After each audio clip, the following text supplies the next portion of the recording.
Bienvenido al podcast Justicia y Inundaciones en la fronteriza entre Estados Unidos y México. Soy tu anfitrión, Lucas Pelleri. Flood Justice en las Fronteras es un podcast bilingüe español-inglés que se centra en los problemas de las inundaciones y la justicia a lo largo de la frontera entre Estados Unidos y México. Este proyecto fue financiado por la Mellon Digital Humanities Grant y la Tinker Research Grant. El soporte técnico ha sido proporcionado por el Journal de Southwest Radio. En nuestro primer episodio, entrevisté a la doctora Adriana Zúñiga Terán, de la Universidad de Arizona, sobre las inundaciones en ambos nogales, las ciudades fronterizas gemelas de Sonora y Arizona. En el siguiente episodio hablé con el doctor Javier Olivares González en el Colegio de la Frontera Norte en Matamoros. Hablamos de las inundaciones en la región de Matamoros y Brownsville, en el extremo mismo de la frontera entre Texas y México. Hoy entrevistaré a la doctora Caroline Tracy, una periodista que trabaja en el suroeste de los Estados Unidos, la región fronteriza entre Estados Unidos y México, y en el país de México. Carol discutirá la política histórica y contemporánea de la Presa Falcón, un proyecto binacional ubicado en el Río Grande y Río Bravo, aproximadamente a medio camino entre Brownsville y Matamoros y Laredo, Nuevo Laredo. Caroline, bienvenida al podcast. Gracias por invitarme. Cómo no. Comencemos situándonos. Tú y yo nos encontramos actualmente en la Ciudad de México, en el barrio de Escondón. Sin embargo, podría ayudarnos a teletransportarnos a nosotros, a nuestros oyentes, a la ubicación del podcast de hoy, la Presa Falcón, a lo largo de la frontera entre Estados Unidos y México. Cuéntanos un poco sobre esta región de la frontera Texas y México. Claro que sí. Bueno, para empezar, imagínense que están en el extremo sur de Texas. Bueno, no hasta el punto de Brownsville y Matamoros, pero a unas 3 horas yendo por el río hacia Laredo. Como dice Lucas, es como un punto intermedio entre Brownsville y Laredo. Y el paisaje de ahí es de matorral, es muy verde, hay árboles, mezquite, hay cactus, nopales, hay pues una biodiversidad muy impresionante. Y en cuanto a la historia cultural, históricamente esta zona se habita por un buen de tribus o naciones indígenas que pues históricamente hablaban muchos idiomas, tenían culturas propias, eran pues bandas discretas de culturas, y a lo largo de la historia los antropólogos los han clasificado como las cualitecos. Bueno, y al llegar los españoles empezaron dos fenómenos. Primero, como en muchas partes del mundo nuevo o en muchas partes de las Américas, llegaron varias enfermedades de las cuales los indígenas de la zona no conocían, y por eso hubo pues muertes generalizadas y pues declive de población. También hubo las misiones de los españoles. Los españoles llegaron al mundo nuevo con una idea de que iban a civilizar los indígenas de aquí, de México, Estados Unidos y los otros países de las Américas, y empezaron a construir misiones para practicar, bueno, agricultura, para enseñar la región, y a veces pues muy violentamente. Y lo que pasó en este caso, que pues si tienen interés pueden leer un libro muy interesante por una historiadora que se llama Juliana Barr, que se llama Peace Came in the Form of a Woman, que se trata de las relaciones entre los franceses, los españoles y los indígenas de Texas en este entonces. Pero en resumen, lo que pasó es que las naciones indígenas incorporaron en muchos casos las misiones españoles en su ruta de nomadismo, de pastoralismo. Entonces, tenían como una ruta establecida de ir y venir con las temporadas o con sus necesidades e incorporaron las misiones como un lugar seguro para sentarse un rato. También pasó que en algunos casos se aliaron los indígenas del sur de Texas y de Tamaulipas, lo que actualmente es Tamaulipas, con los españoles en contra de los apaches, que también provocado por los cambios de la colonización habían vuelto bastante violentos y los indígenas del sur de Texas encontraron algo de ayuda con los españoles y viceversa. Y pues a lo largo del tiempo, los indígenas se iban casando con los españoles y la gente que vive en esta zona hoy en día mayormente es mestiza, tiene raíces tanto indígenas como españoles y viven en pueblos y los pueblos empezaron como porciones que eran también en Nuevo México a veces dicen Mercedes, eran terrenos regalados o al inicio prestados por el rey de España, tipo el Homestead Act de Estados Unidos, que los colonos tenían que enseñar o demostrar que podrían mejorar el terreno, que podrían practicar agricultura de alguna forma. Muchas veces eran ranchos de ganadero. Y en este caso, el pueblo Falcón, donde luego se construyó la presa Falcón, era una porción que pertenecía a un señor que se llamaba José Cristóbal Ramírez y él heredó el terreno a su hijo. Su hijo luego se casó con una señora que se llamaba, una señorita en ese entonces que se llamaba María Garza Falcón y ella era hija del fundador de la ciudad de Matamoros. Y bueno, el pueblo de Falcón creció en el alrededor de su rancho. Bueno, sí, muchísimas gracias por compartir esta historia complicada y también para, no sé, explicar los detalles de la historia de la gente. Mm, y también, para cambiar nuestra conversación para hablar de la historia un poco más recién, yo leí que en el año pasado, de hecho, hubo una celebración binacional del 70 aniversario de la presa y que la historia de la presa que finalizó su construcción en 1953. mm, y no sé, ¿podría compartirnos un poco sobre la política binacional que llevó a la construcción de la presa? Sí, claro. Es una historia que para mí empieza en el año 1904, que como ya les dije, hasta ese entonces habían pueblos en esta zona de gente mayormente de herencia hispana y también mestizo. Y luego en el año 1904 llegó el ferrocarril. Y eso implica que colonos anglosajones podrían llegar al sur de Texas. Y la gente anglosajona sí quería venir al sur de Texas porque querían terrenos baratos para establecer sus granjas. Ahí les habían prometido de que podrían volverse rico en pocos años, cosechando cítricos, melones y otras frutas y verduras, y que el acceso al agua era fácil. Y eso es muy importante porque luego el acceso vuelve no tan fácil.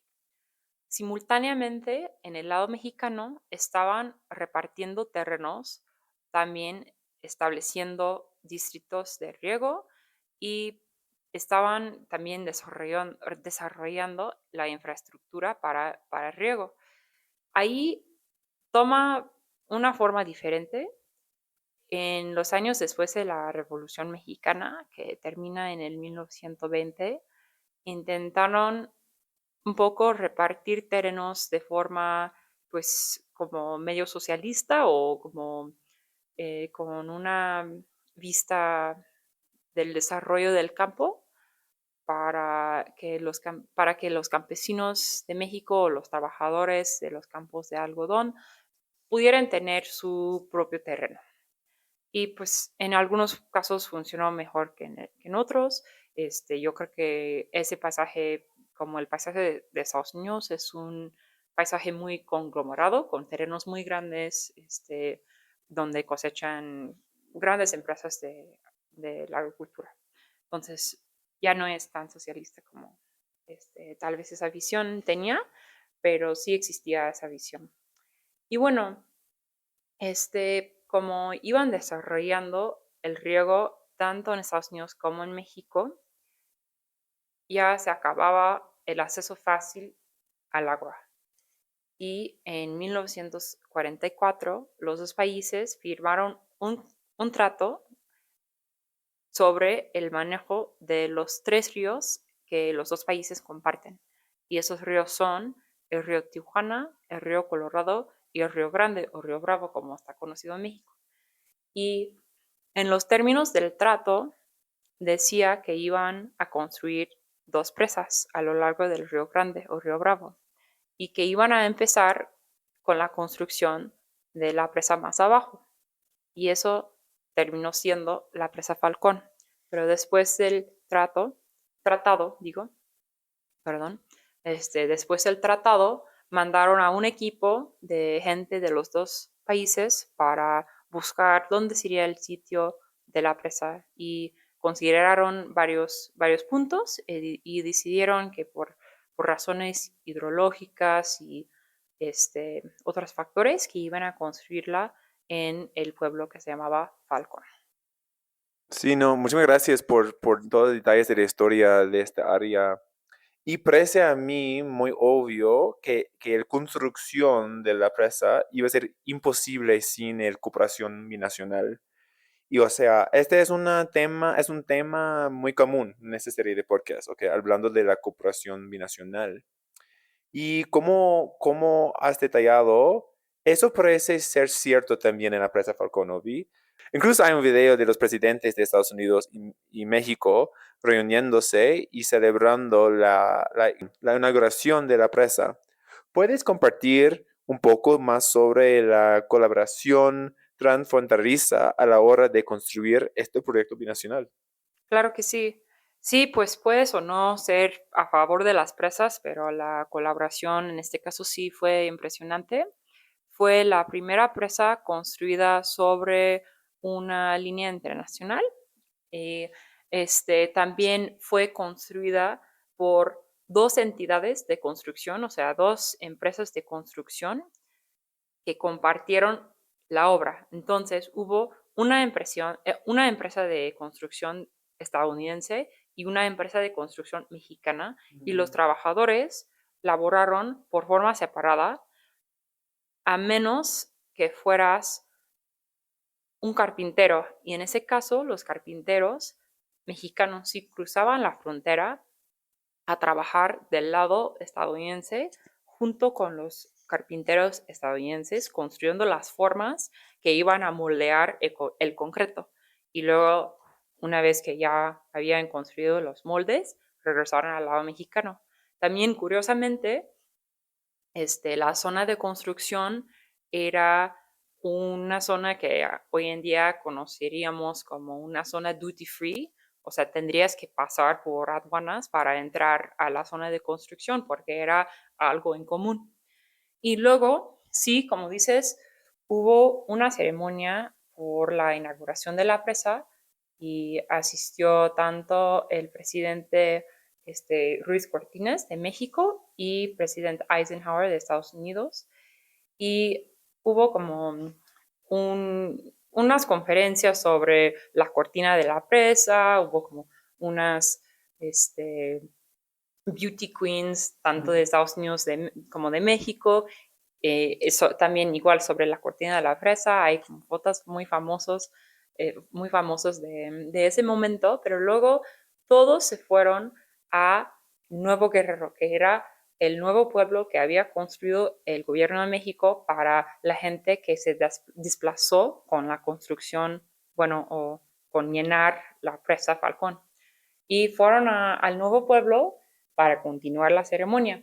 Allí había llegado una orquesta de 30 personas desde la Ciudad de México, unos bailarines de varios tipos de baile tradicional, de danza tradicional mexicana, también un avión de varios reporteros chocó y todos se murieron, que es como la parte trágica de la, de la ceremonia. Pero sí, también era una ceremonia compartida de buen humor, pero en el momento reportaba el New York Times que estaban como apaciguando unos conflictos tanto sobre el agua, por ejemplo, los del lado mexicano en Matamoros se habían quejado durante varios años de que los de Brownsville, del lado estadounidense, estaban utilizando demasiado agua y que los de Matamoros se quedaban muchas veces sin agua. Eso fue una queja que pues decían que esa ceremonia fue como una forma de apaciguarla y también en los meses anteriores habían Estados Unidos quejaba de que la cobertura de prensa en México sobre Estados Unidos había sido bastante crítica. Entonces hubo como unos conflictos en ese momento entre los dos países que intentaron no resolver, pero como dejar al lado para celebrar la presa como una cosa de colaboración entre los dos países y como algo emblemático de la cooperación de los dos países. Sí, muchísimas gracias. Entonces parece que sí hay una colaboración y celebración de esta construcción de esta presa juntos, pero también hay tensiones todavía como que alrededor de la celebración. No, muchísimas gracias por compartir eso. Mm, Me parece que la presa se construyó para entender necesidades específicas de ambas partes. Concretamente, la agricultura. Tengo entendido que la presa también produce hidroelectricidad. Y sin embargo, si entiendo bien, quizás la mitigación de inundaciones fuera un problema menor. Sin embargo, en su maravilloso artículo en el New York Review of Books que recomendó a todos nuestros oyentes, vos describes el Río Grande, o sea, el Río Bravo, porque hablamos en español, el Río Bravo como rebelde. ¿Podría hablar un poco más sobre lo que quiere decir? ¿Cómo fue el desorden del Río Bravo un factor en la construcción de la presa? Sí, gracias Lucas por tus palabras sobre mi artículo y pues sí, también lo recomiendo. Con placer. Sí, justo cuando estabas hablando estaba pensando en cómo ibas a traducir la palabra unruly y estaba pensando en desmadroso.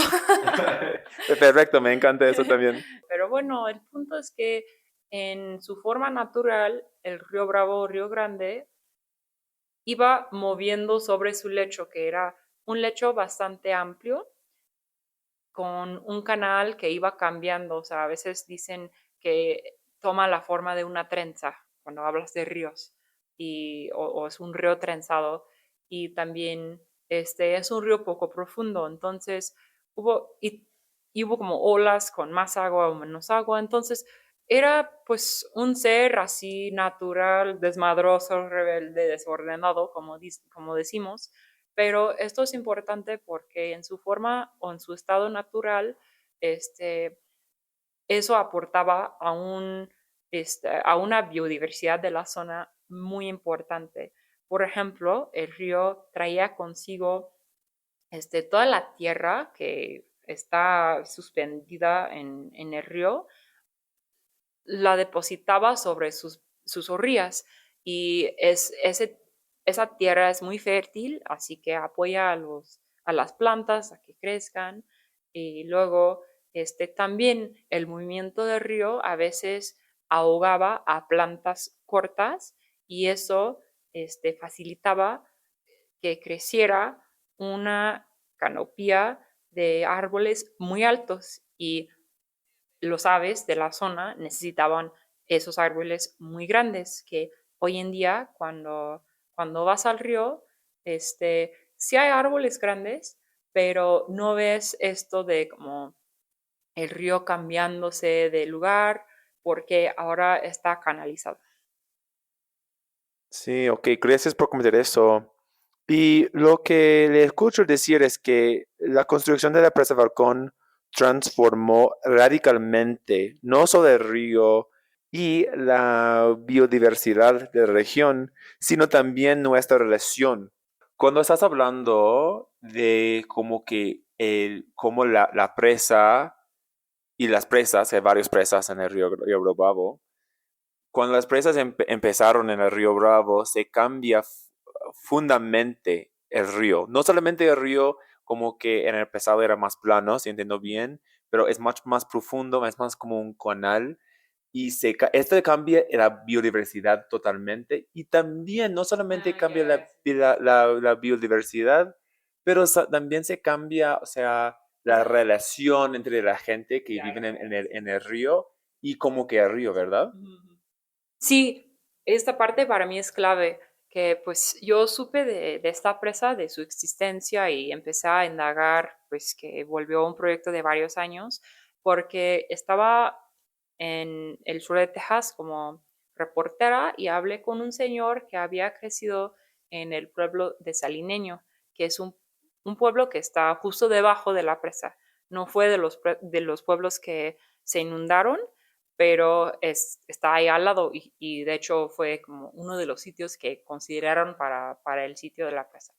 Pero bueno, él me estaba explicando de que cuando era niño, podía cruzar a México porque el río era poco profundo y podrían cruzar a comprar carne o galletas y luego cruzar de regreso todo a pie y pues jugaba a su lado y luego cuando construyeron la presa ya no podían cruzarlo tan fácilmente porque no solo construyeron la presa, sino también canalizaron el río y eso hizo que el río ya está más controlado y también más profundo. Y también pues toda esa tierra suspendida que antes depositaba en la orilla, ahora se queda en el canal. Y pues para mí eso fue muy importante o muy interesante en su momento porque no sabía de que la gestión de agua de la zona fronteriza también había sido una forma de intensificar la línea internacional. Ujú, absolutamente. Entonces, si te entiendo bien, los dos presas, incluyendo obviamente a la presa Falcón, no es solamente infraestructura, tiene los resultados políticas también del área. Como sabes, esa serie de podcasts se centran particularmente en la justicia de las inundaciones. Si bien parece que la presa Falcón podría, al menos en teoría, ayudar a mitigar las inundaciones, ciertamente domar este río rebelde. Sin embargo, en realidad, provocó que varias ciudades a ambos lados de la frontera se inundaran y desplazaran a miles de personas. ¿Podrías explicarnos el costo humano de la construcción de la presa Falcón? ¿Cómo afectó a la comunidad local? Claro que sí. Bueno, se estiman que unos 5,000 habitantes de la zona tuvo que moverse por la construcción de la presa, porque una vez que llenaron la cuenca de la presa, ya inundaron sus pueblos. Y el pueblo más grande de esa zona se llamaba Zapata, sigue existiendo, pero en otro lugar. Y hubo otros pueblos a su alrededor que eran más pequeños, más como ranchos.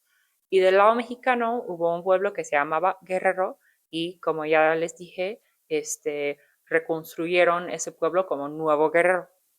La historia es más triste en el lado estadounidense porque la agencia que se encargaba de la construcción y la planeación de la presa, que se llama en español la Comisión de Límites y Aguas, en Estados Unidos se llama International Boundary and Water Commission y es una agencia binacional.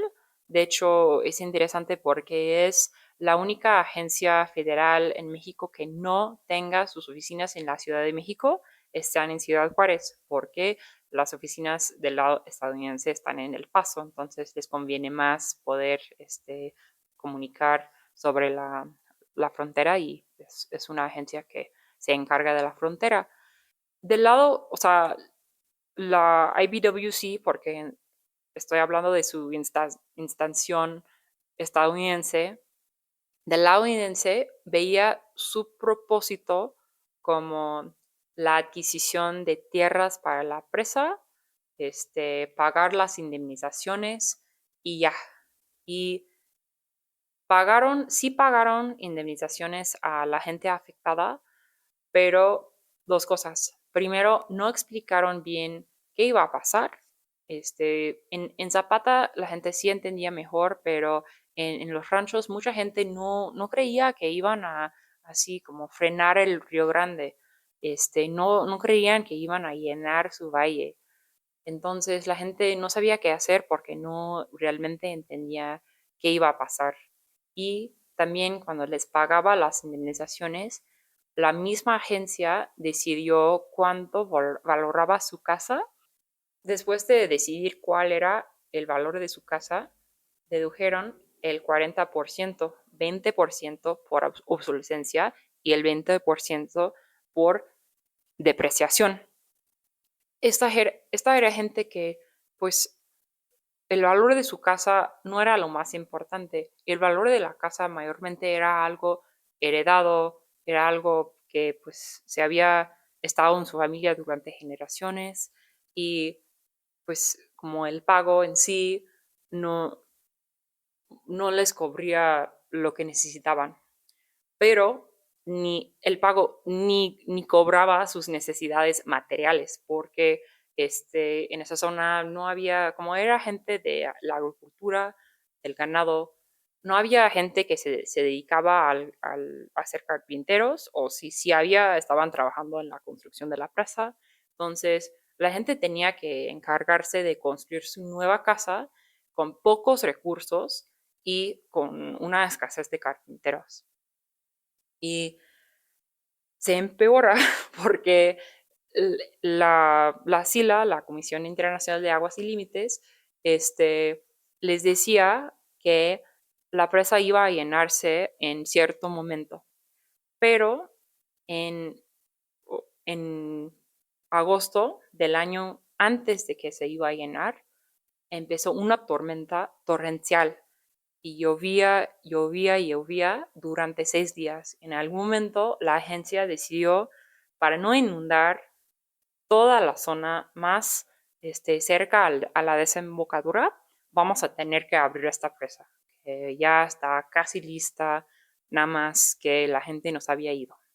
Entonces abrieron la presa y la gente tenía unos 24 horas para evacuarse.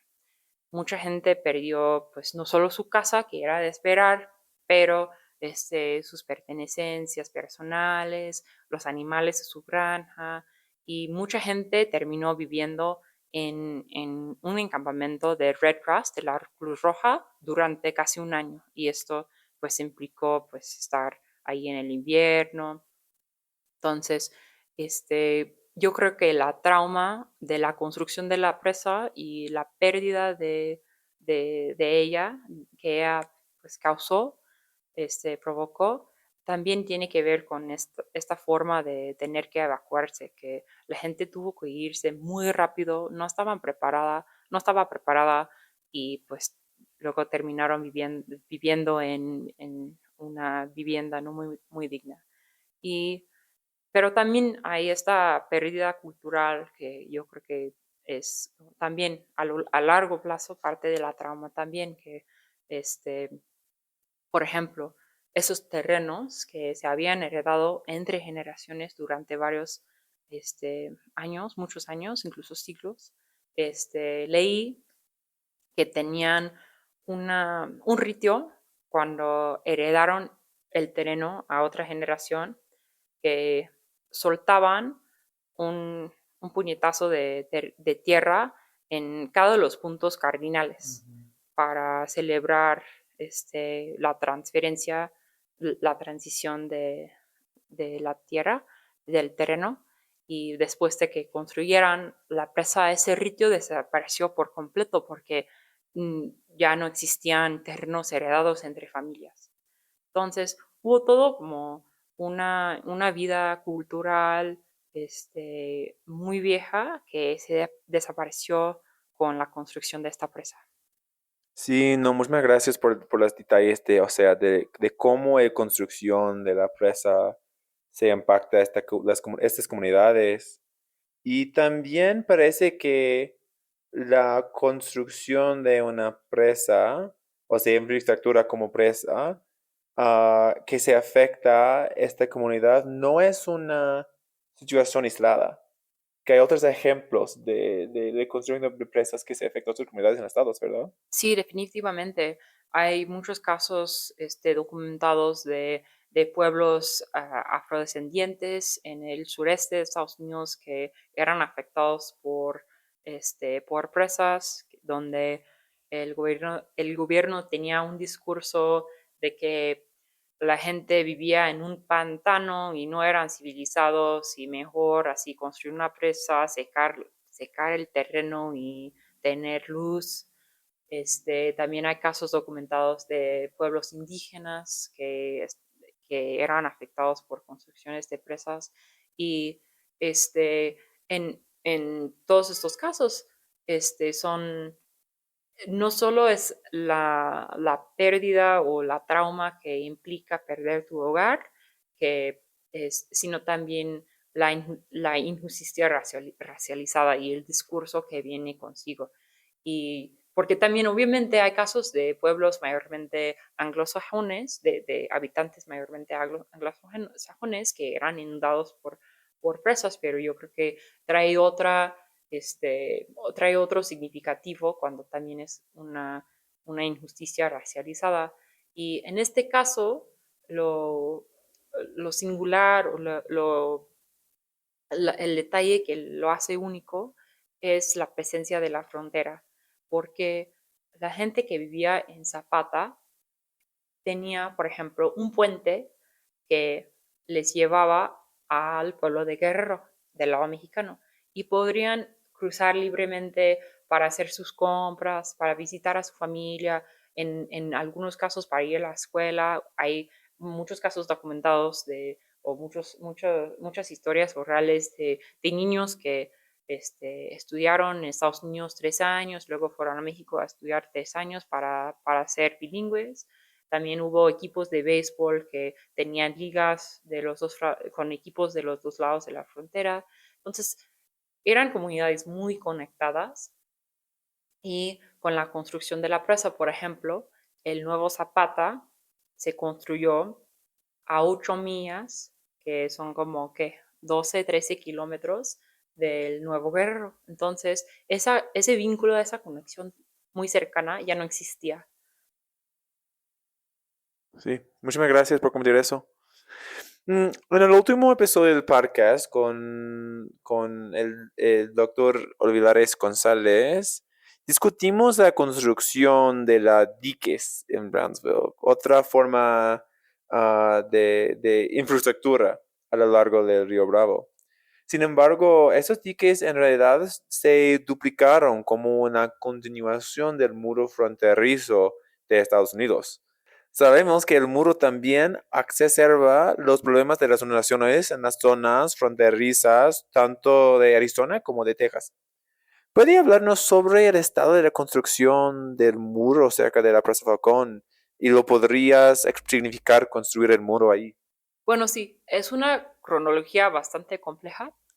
Texas fue o es el último estado en tener muro fronterizo y eso tiene que ver con la legada de la colonización española, porque por la cuestión de las porciones regaladas por el rey de España, la mayoría del sur de Texas se constituye de terreno privado y esto es distinto al oeste de Estados Unidos o el suroeste de Estados Unidos, donde la mayoría de la zona fronteriza es terreno público, o sea, es bosque nacional o otro Bureau of Land Management, que es otra entidad federal. Entonces, en Texas el gobierno sabía que iba a ser una lucha muy larga para quitarles a los dueños sus terrenos para pagarles el valor del mercado y poder construir el muro. Entonces esperaron, pero luego de construir el muro en todos los otros estados, empezaron con Texas. Pero luego cambió de Trump a Biden y Biden en su campaña prometió que no iba a construir un pie más del muro fronterizo.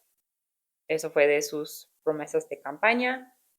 Llegó a la oficina y resultó que como habían apropiado el dinero en la sesión del Congreso pasada, él sí tenía que usar ese dinero. O eso es lo que él dice, porque hay activistas en el sur de Texas que consideran que podría usar ese dinero que sí está marcado o destinado para el uso del muro fronterizo para la remediación de los efectos ambientales o para arreglar partes del muro que ya se han caído, o incluso si estamos soñando para quitar el muro, para derrumbarlo. Pero Biden decidió que sí iba a construir los segmentos del muro que se había planeado. Y eso implica construir muro por los condados de Starr y Zapata. Y no hay plan de construir un muro a lo largo de la presa en sí, porque efectivamente la presa es un muro, o sea, es muy difícil cruzar la presa, pero en la zona que la rodea sí hay planes. Y eso es significante porque muchas de las personas que van a ser afectadas ahora por el muro, que van a posiblemente perder sus terrenos a la construcción del muro, es la misma gente que fue afectada por la construcción de la presa. Es decir, que las mismas personas, las mismas familias que fueron desalojados por la construcción de la presa, ahora puede perder algo de su terreno por la construcción del muro. Esto incluye el juez de condado del condado de Zapata, es de una de esas familias, entonces él sí ha sido muy en contra de la construcción del muro, pero como es tema federal, pues ya es para verse cuánto el condado realmente puede oponerse. Sí, sí, no, gracias por explicando un poco de el impacto de la continuación de la construcción del muro, especialmente en la condado Zapata. Mm, Pasando a las cuestiones hídricas contemporáneas, entiendo que el embalse creado por la presa Falcón se encuentra en un nivel récord. Este sigue siendo el caso después de que la tormenta tropical Alberto trajera recientemente de 4 o 5 pulgadas de lluvia a la región. ¿Podrías darnos algún contexto de por qué el nivel del embalse está tan bajo?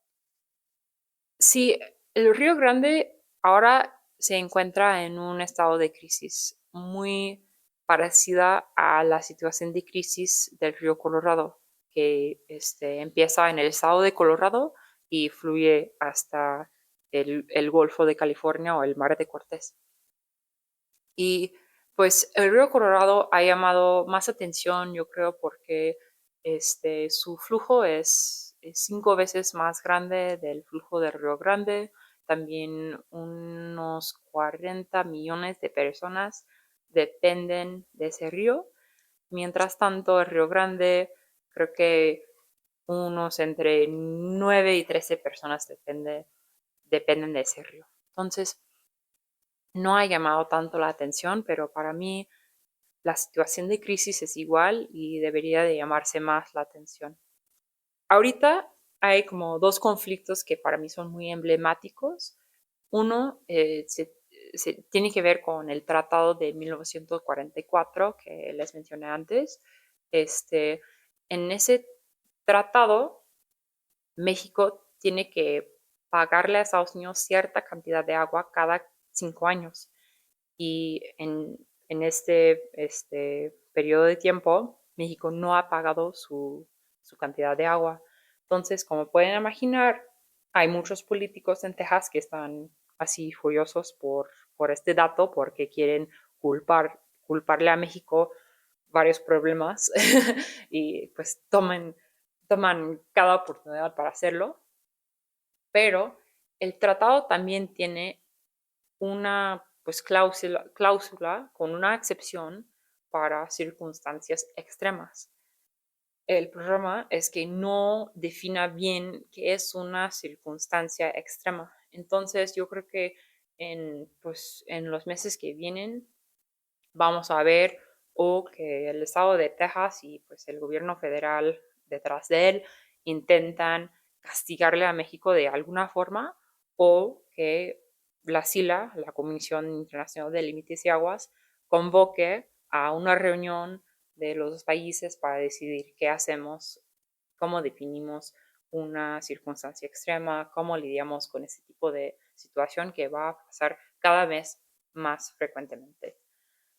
El otro conflicto que está pasando ahorita, que también para mí es muy emblemático, tiene que ver con el agua de subsuelo. Hay un conflicto, un juicio más bien, entre Texas y Nuevo México, porque Texas está culpando a Nuevo México por extraer demasiado agua del subsuelo y está diciendo que esa extracción de agua afecta al flujo del Río Grande. El problema es que durante mucho tiempo el agua de subsuelo y el agua de superficie no han sido conectadas en las leyes de agua. O sea, incluso en 1904 hubo un juicio en Texas, en la Suprema Corte de Texas, donde decían que el agua del subsuelo era así oculta, escondida, secreta, que no se puede saber nada de él, entonces no podemos litigar sobre él. Y pues hoy en día yo creo que muchos de los conflictos que tienen que ver con agua, ahora están enfocando en esta conexión del agua de subsuelo y de superficie y vamos a ver cada vez más casos que intentan litigar esta conexión. Ok, muchas gracias por compartir eso. Mm, bueno, pues es evidente que hay muchos cambios que se afectan el río Bravo. Estos incluyen el cambio climático que ha reducido el deshielo río arriba, una sequía en la región, mucha agricultura que utiliza esta agua y finalmente esta región desde la presa Falcón hasta el Golfo de México alberga aproximadamente 4 millones de personas en ambos lados de la frontera.